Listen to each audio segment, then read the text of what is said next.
السلام عليكم ورحمة الله وبركاته.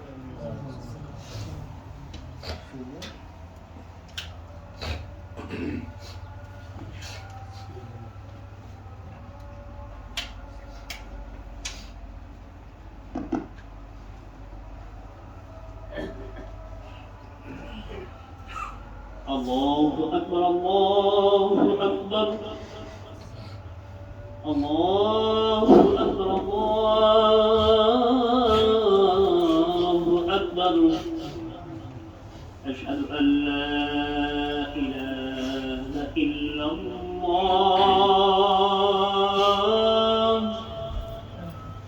أشهد أن لا إله إلا الله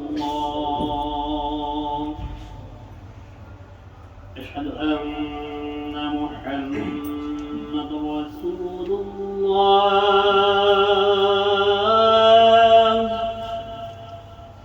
أشهد أن محمد رسول الله حي على الصلاة حي على الصلاة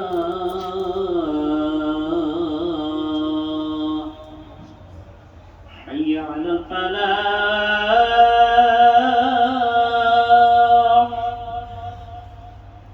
حي على الفلاح الله أكبر الله أكبر لا إله إلا الله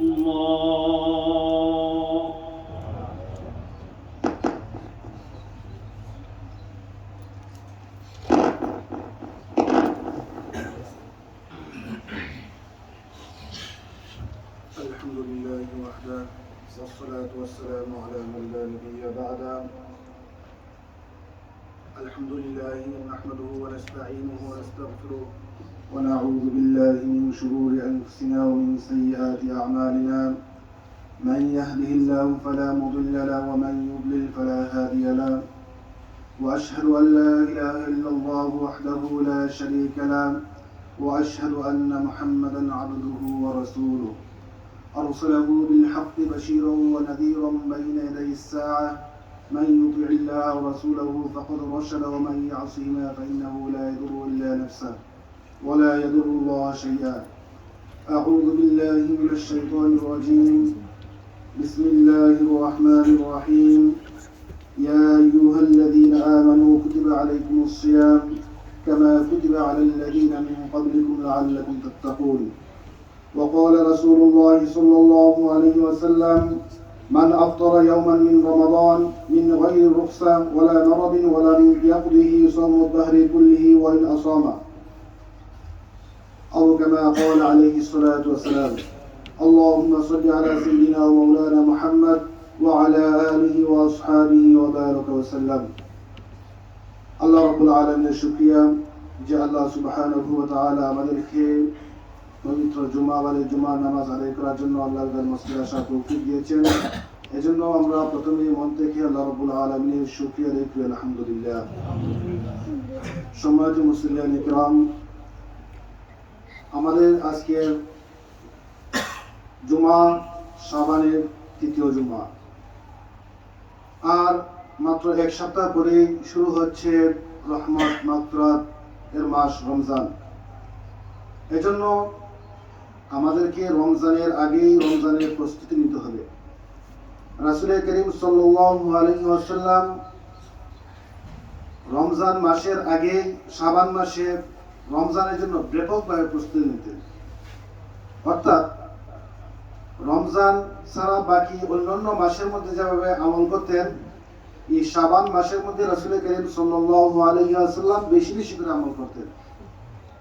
এজন্য মাহে রমজান অতি নিকটে, এজন্য আমাদেরকে রমজানের জন্য প্রস্তুতি নিতে হবে। আল্লাহ রাব্বুল আলামিন তার পবিত্র কালাম কোরআনে কারিমের মধ্যে বলেন, ইয়া আইয়ুহাল্লাযীনা আমানু কুতিবা আলাইকুমুস সিয়াম কামা কুতিবা আলাল্লাযীনা মিন ক্বাবলিকুম লাআল্লাকুম তাত্তাকুন। আল্লাহ সুবহানাহু ওয়া তাআলা কোরআনে কারিমের মধ্যে বলেন যে আমি তোমাদেরকে রমজানের রোজা ফরজ করে দিয়েছি। এই রমজানের রোজা তোমাদের উপর ফরজ করা হয়েছে কামা কুতিবা আলাল্লাযীনা মিন ক্বাবলিকুম, তোমাদের পূর্ববর্তী যে সমস্ত মানুষ ছিল, যে সমস্ত নবী আলাইহিস সালাম অতিবাহিত হয়েছেন, তাদের উপরও রমজানের রোজা ফরজ ছিল। লাআল্লাকুম তাত্তাকুন, যাতে তোমরা তাকওয়া অবলম্বন করতে পারো। তাহলে এই রমজানের রোজা শুধু আমাদের জন্য নির্ধারিত না, আমাদের উম্মতে মুহাম্মাদের জন্য নির্ধারিত না। এই রমজানের রোজা পূর্ববর্তী যে সমস্ত আম্বিয়া আলাইহিস সালাম অতিক্রম হয়ে গেছেন, যারা যত নবী রাসূল দুনিয়াতে এসেছিলেন, সবার উপরে এই রমজানের রোজা ফরজ ছিল। সবাই রোজা রাখতেন। হযরত নূহ আলাইহিস সালাতু শাওয়াল আর শাবান মাস, এই দুই মাস ব্যতীত সব সময় রোজা রাখতেন। হযরত আদম আলাইহিস সালাম, হযরত ইব্রাহিম আলাইহিস সালাম, হযরত নূহ আলাইহিস সালাম, হযরত মূসা আলাইহিস সালাম, হযরত হারুন আলাইহিস সালাম সহ সমস্ত আম্বিয়া আলাইহিস সালাম, একবারে ঈসা আলাইহিস সালাম পর্যন্ত যত নবী রাসূল দুনিয়াতে এসেছেন, সবার উপর রোজা ফরজ ছিল। সবাই রোজা রাখতেন।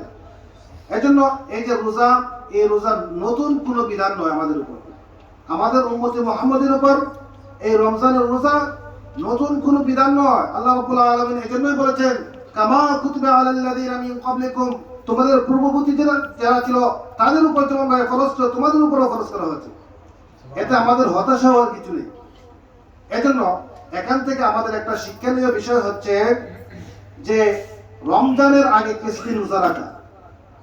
রমজান যেহেতু আসছে, রমজানের আগে কিছুদিন রোজা রাখলে, রমজানের হঠাৎ করে যদি আপনি রোজা রাখেন,